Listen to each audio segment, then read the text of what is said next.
Hey guys, how's it going? Kevin Cleary here with a multi-tool video for you. Today we're taking a look at a new-ish Leatherman. This is the Leatherman Free. A couple of interesting things going on with this tool that I wanted to share with you.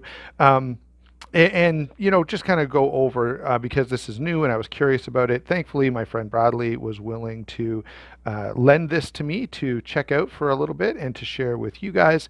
It does come with a sheath that you could use to carry it. Obviously, the clip is installed on here. That's how Bradley carries it. That's how I would carry it. Unless you're, you know, I could see the value of popping it in this sheath if you're carrying it in a pack or something. If it's not on your person, I can definitely get that. Or if you're, you know, if you're the kind of person who carries a bunch of stuff around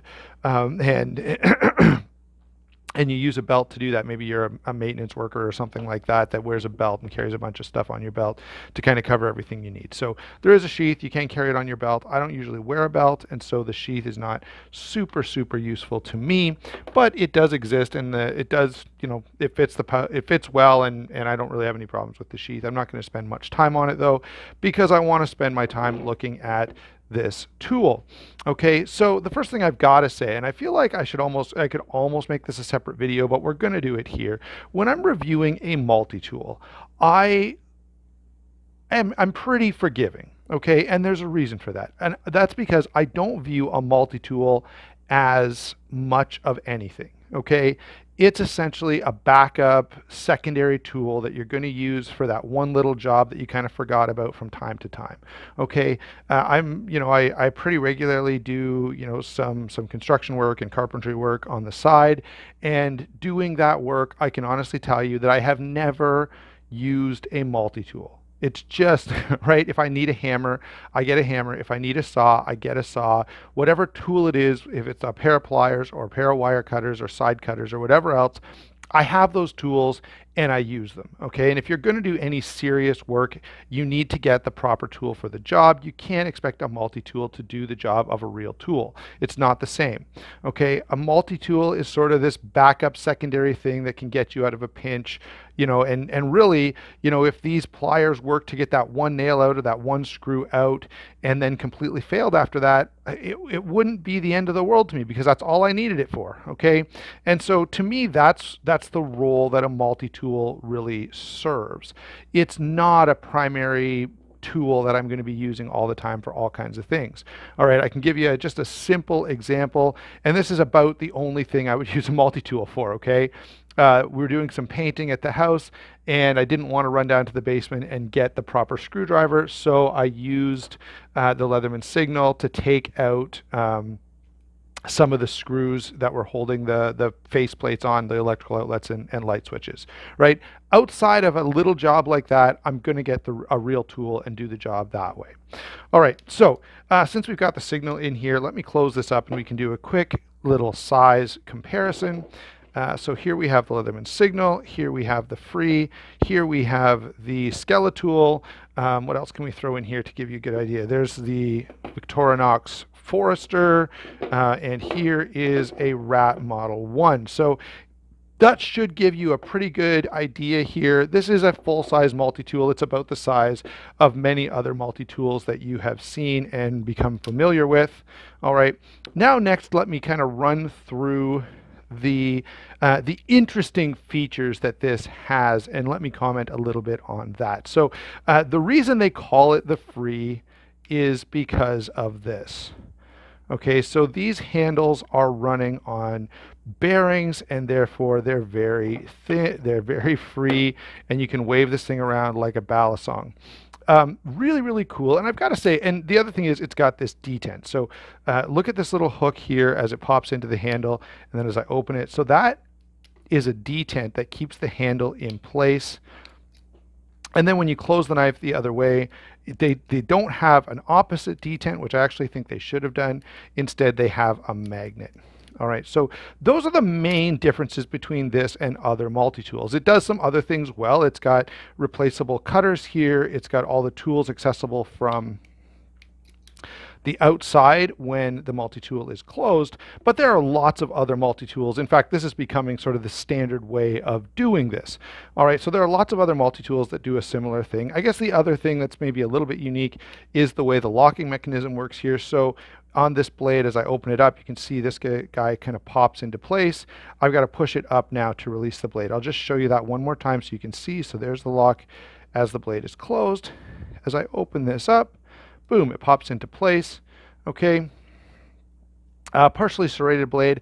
If I'm not mistaken, the P2 is only available with a partially serrated blade. The P4 you can get with a standard blade. I could be wrong about that. That's a little bit of speculation on my part, but I want to say that that's what I heard.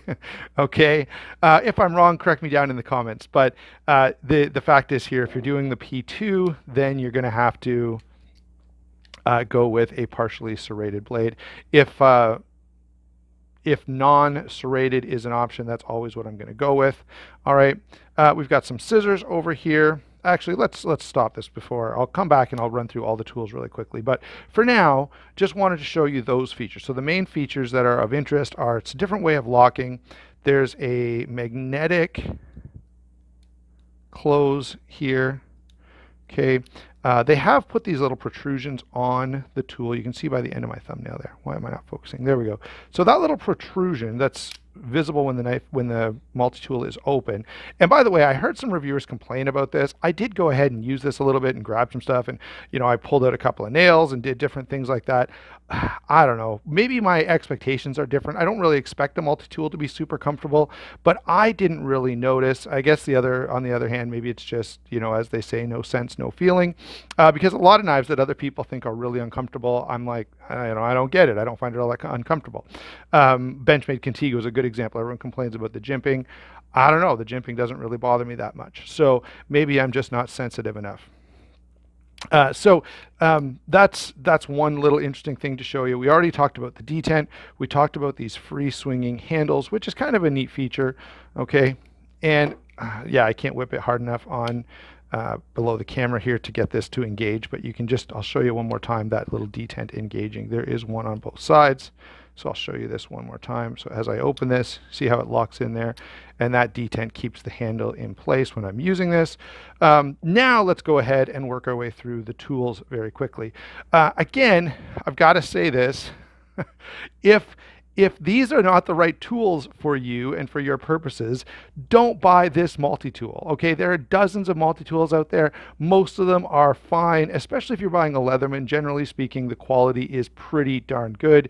My experience has been, if you're buying a multi-tool, just buy a Leatherman. I've tried lots of others. I've tried some cheap ones. I've tried some Gerbers. I've still got... Actually, I don't have a Gerber anymore, but I've had some Gerbers. I'm generally not as impressed with them as I am with Leatherman. They tend to be just a little stiffer, a little tighter.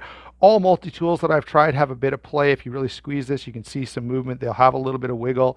That's just the nature of the device, okay? You're using a Swiss Army knife type of operation, and when you get a bunch of stuff like that, it means you're kind of compromising everything. Okay, so refer to my discussion at the beginning where I kind of complained about how these are not primary use tools. Okay, so coming back now, let's work through quickly what the tools are on this. So we've got some needle nose-ish pliers, moving down into a wire cutter here, and I suppose in the very bottom there you could strip a wire if you wanted to.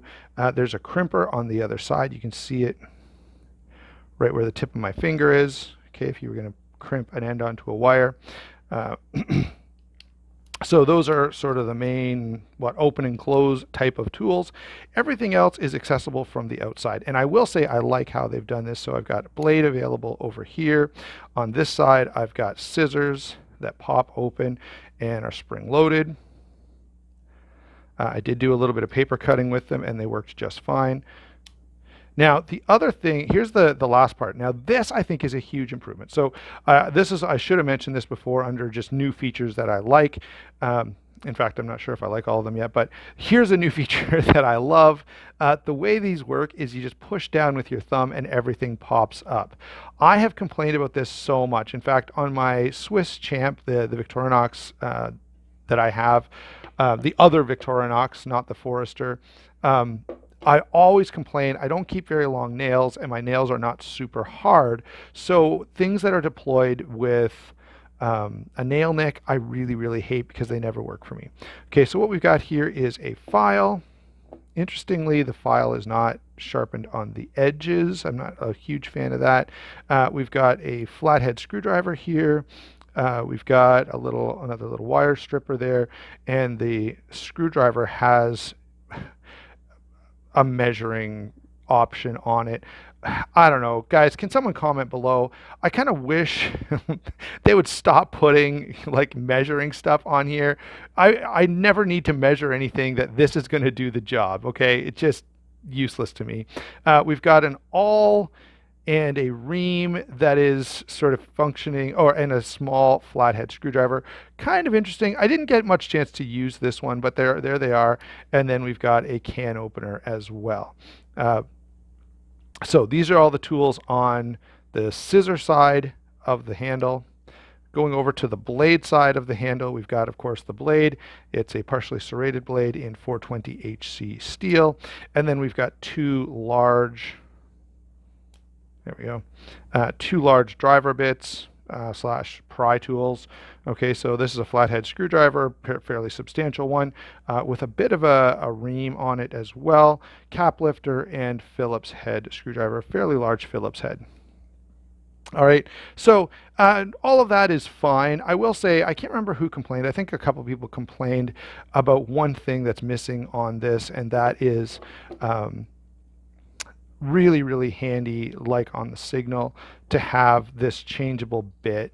And I really feel like they missed the boat on that. This really, really amplifies the usefulness of this, having the ability to change out a bunch of bits. And what I do is carry a bit kit with this. So I've got all kinds of different things. And that, I think, is a really nice feature. This does not have that. So that's a little bit of a complaint. It feels like a no-brainer. Like, why wouldn't you take one of these... why wouldn't you take one of these large options here, switch it out for a bit, then you could have had another space. You could have put another blade here. You could have done whatever. You had lots of options, because then you wouldn't have needed two different bits, because you would have had the ability to switch out all kinds of different ones. And the P4 doesn't have it either. So you just can't get that option on the Free.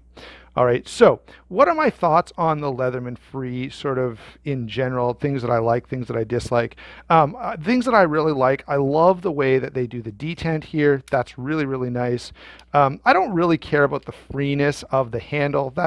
I mean, it's nice, I guess, but it's not something that I miss on any of my other multi-tools. I feel like they could have done a different option for keeping it closed, okay, or nothing at all.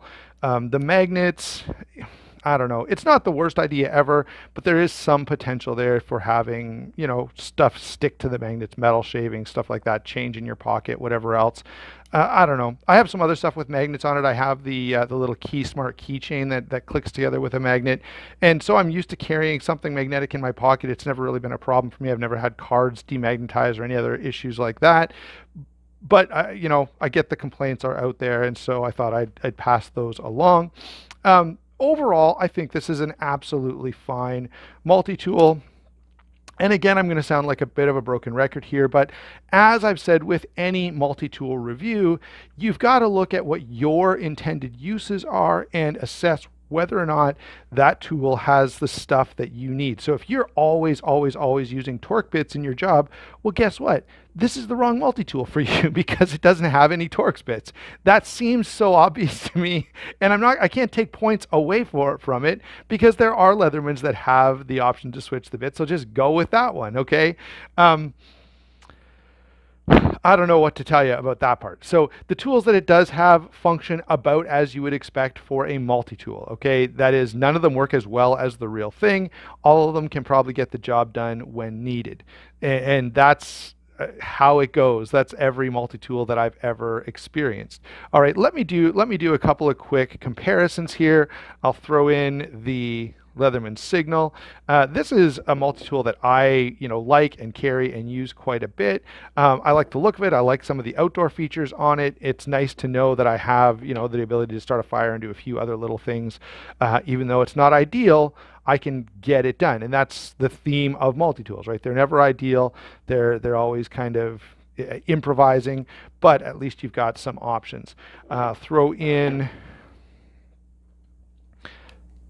there we go, the Skeletool as well.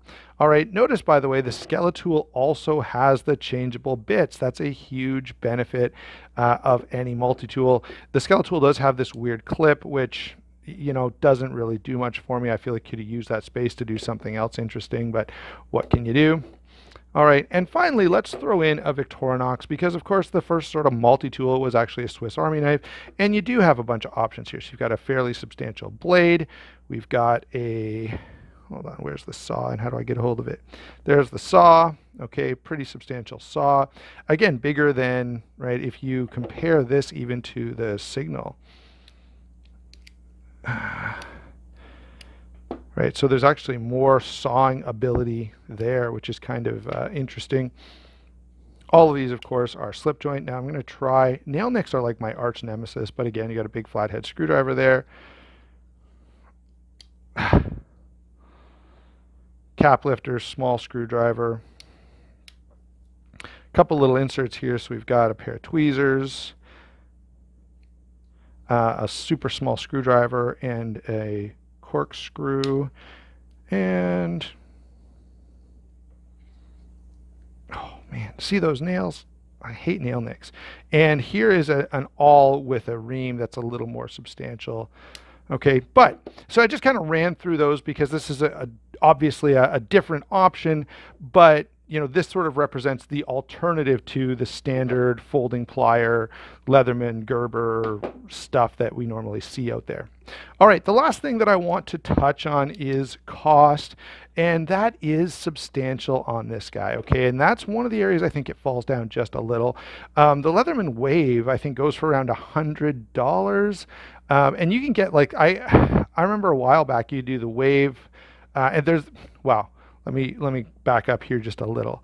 The Wave Plus, I think, goes for about $100. The Leatherman Signal and the Leatherman Wave that are sort of the budget versions, I think you can be had for, you know, $40, $50. That's Canadian, so probably $30, $40 US. This, for what it is pretty expensive. And I know they've got a bunch of different features on there that are kind of interesting.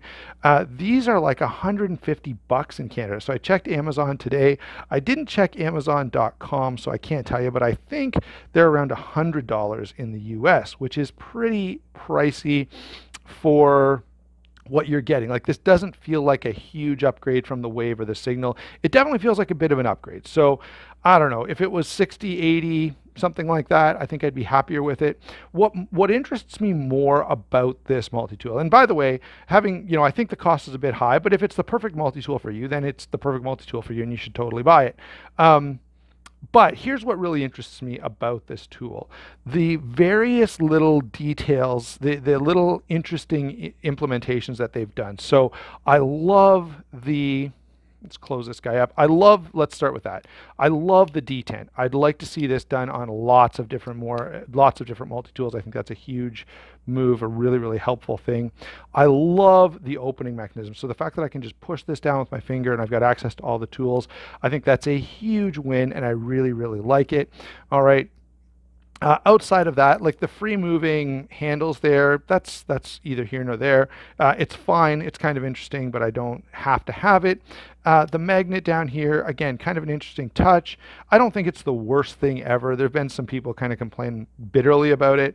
I wouldn't do that because I don't think, you know, it's a fine way to achieve something they needed to achieve, which is keep this thing closed because it's quite free falling. All right, so they've done it with a magnet. That's great. Maybe a mechanical option would have been better. So overall, yeah, I think the Free is a very good multi-tool, absolutely a legitimate option. Is it the best one out there? No, I wouldn't say that. And of course, that's an incredibly subjective thing. Multi-tools, you know, you kind of got to pick the one that has the tools you want and are most likely to use. So there you go. Thanks a lot for watching. You can, I actually don't know where to tell you to go and get one of these, but I'll put some discount codes in the description box down below. 10% off at White Mountain Knives, 15% off at Southern Edge Knife Works. Go ahead and use those codes at those websites. It's a huge help to the channel. Thanks in advance for doing that. Please don't forget to like, subscribe, comment. Let me know what you think of this tool. Do you think it's the dumbest thing ever? And what do you think of my overall assessment of multi-tools? The reason, you know, I'm just not that critical of them because I don't have high expectations of them. All right. So there you go. Thanks a lot for watching. We'll talk to you soon.